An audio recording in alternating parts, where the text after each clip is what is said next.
Mad Max Fury Road won the Oscar for Best Costume Design in 2015, a refreshing choice in a category dominated by historical dramas. It's a masterpiece of visual storytelling, with brilliant costumes designed by Jenny Bevan. Those costumes are also unmistakably post-apocalyptic, which invites the question, what is post-apocalyptic fashion anyway? And was it actually pioneered by George Miller's original Mad Max in 1979?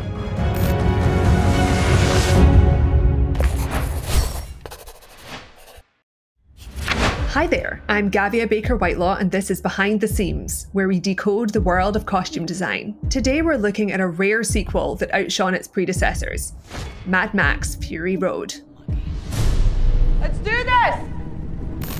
Dystopian movies love to embrace extremes, often veering toward glossy, technocratic futures like Equilibrium or Gattaca, or grim, desperate worlds like we see in The Road. Films like Children of Men, Snowpiercer, and The Hunger Games mix these two styles to illustrate a divide between rich and poor. But there's also a whole subgenre of post-apocalyptic media that goes for an elaborate punk aesthetic, beginning with the biker style of Mad Max. George Miller had the idea for Mad Max while working as an ER doctor in Australia, witnessing the aftermath of brutal traffic accidents.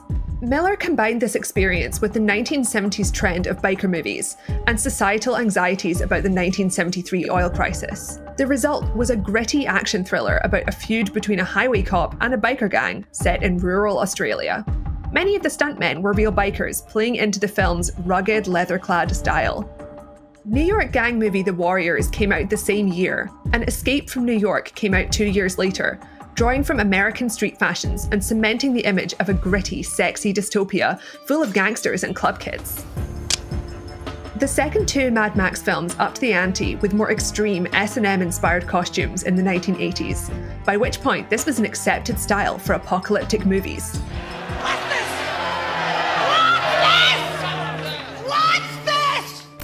By the time Fury Road went into production, dystopian punk was a cliché. Jenny Bevan had to reinvent the genre, resulting in amazing costumes you could recognise from a single glance. In Fury Road, George Miller expanded his focus from climate change and fuel shortages to commenting on gender and sexuality.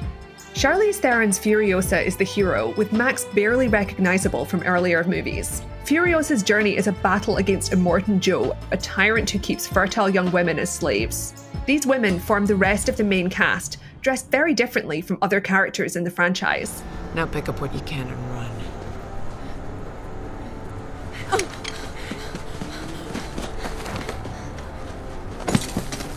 While the first Mad Max takes place in the near future of the 1970s, Fury Road is more abstract. It seems to be set in a different world. People have forgotten the old way of life, dividing into tribes with their own slang, rituals, and fashion trends. This is pretty wild considering the backstory of the original movie. George Miller only set Mad Max in the future because he couldn't afford to film in modern-day urban streets. Immortal Joe's war boys worship uniformity, ritualistically spraying paint onto their mouths before battle. Their bare torsos show their willingness to sacrifice their flesh for Immortal Joe. Living in crowded barracks with no privacy, they store all their possessions in the bulging pockets of their cargo pants. Immortal Joe!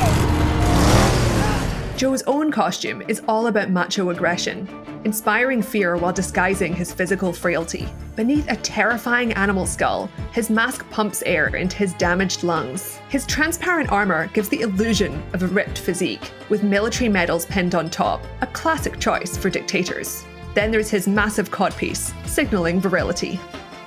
Joe and the War Boys wear accessories taken from cars and motorbikes, reflecting their religious attitude to motor vehicles. Meanwhile, the wives stand out in gauzy outfits, dressed to look vulnerable and feminine. Imprisoned in Joe's compound, they're the only characters whose clothes aren't stained by desert sand, but this obviously isn't a luxury.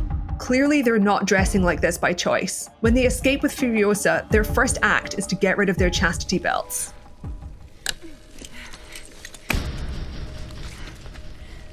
We're not going back. Furiosa falls somewhere between the wives and the war boys. Her off-white shirt suggests an unspoken backstory in Joe's harem, but the rest of her outfit looks more like the boys, including her short hair, face paint, and metallic accessories. In a culture with such obvious gender roles, it's unclear whether her androgynous appearance is a personal choice or a way to align herself with the men for self-protection. I am one of the Bubbalini! Of the many mothers! Her leather belts and padding are part of the mechanism for her prosthetic arm, a practical riff on a recurring image in post-apocalyptic movies. Asymmetrical shoulder armour, like the leather jacket worn by Max throughout the franchise.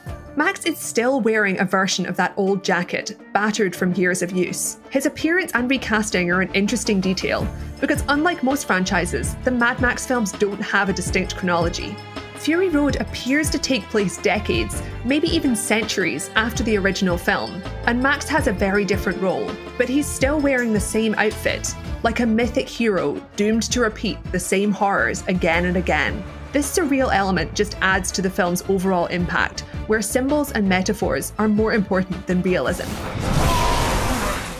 While the wives and war boys are governed by Immortal Joe's twisted desires, the most practical clothes are worn by the many mothers, a community of women who live in the desert. These bikers wear goggles and layers of fabric with no interest in femininity or symbolic shows of strength. It's super rare to see something like this in a Hollywood blockbuster. A group of older women wearing tough, comfortable outfits. They're the only characters in this movie who are free. Where are the others? What others? The many mothers. We're the only ones left. While Fury Road is arguably a rape revenge movie, there are many layers to its commentary on gender, violence, and how toxic masculinity ties into oppressive power structures. Immortal Joe is powerful yet destructive, hoarding water while most people live in poverty. And while the war boys worship him, their loyalty is wasted. Joe doesn't care about them either. The war boys are cannon fodder who live painful lives in cramped quarters, raised from childhood to view Joe as a god. You'll notice that there aren't many old men in the Citadel.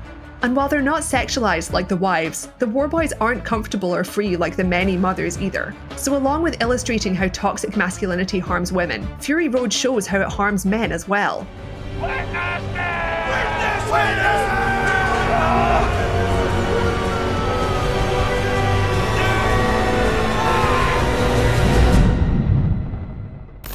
Despite all the fantastical imagery, Fury Road's costumes are rooted in what materials would plausibly be available to the characters. For instance, the costume designers made all of the film's leather items from goat skin, chosen for its resemblance to human flesh. There's no livestock in this post-apocalyptic desert, after all. And since we see Max being used as a blood bag, it's not a huge leap to realise that human remains are being used elsewhere. When I interviewed costume designer Jenny Bevan in 2015, she said that George Miller had a specific vision for Fury Road's environment. If anything had a more important use for survival in the wasteland, then it should not be used for decoration. So despite their outlandish appearance, Fury Road's costumes are deceptively practical. In real life, they also had to withstand months of filming in the Namibian desert. Yet these characters still make the most of what they have, like the war boys' makeup and scarification, and the distinct style of various tribes we meet on the road. They use fashion to create beauty and a sense of community in whatever way they can. Yeah. Feels like hope. In several interviews, Bevan emphasized her role as a storyteller. Costume design expands our understanding of characters and story, whether it's the elaborate world of something like Mad Max or the realistic fashion choices in a contemporary drama. It's never just a matter of making actors look sexy or relatable or historically accurate. That's what I plan to discuss in future episodes of Behind the Seams, looking into the hidden meaning behind costume design on film.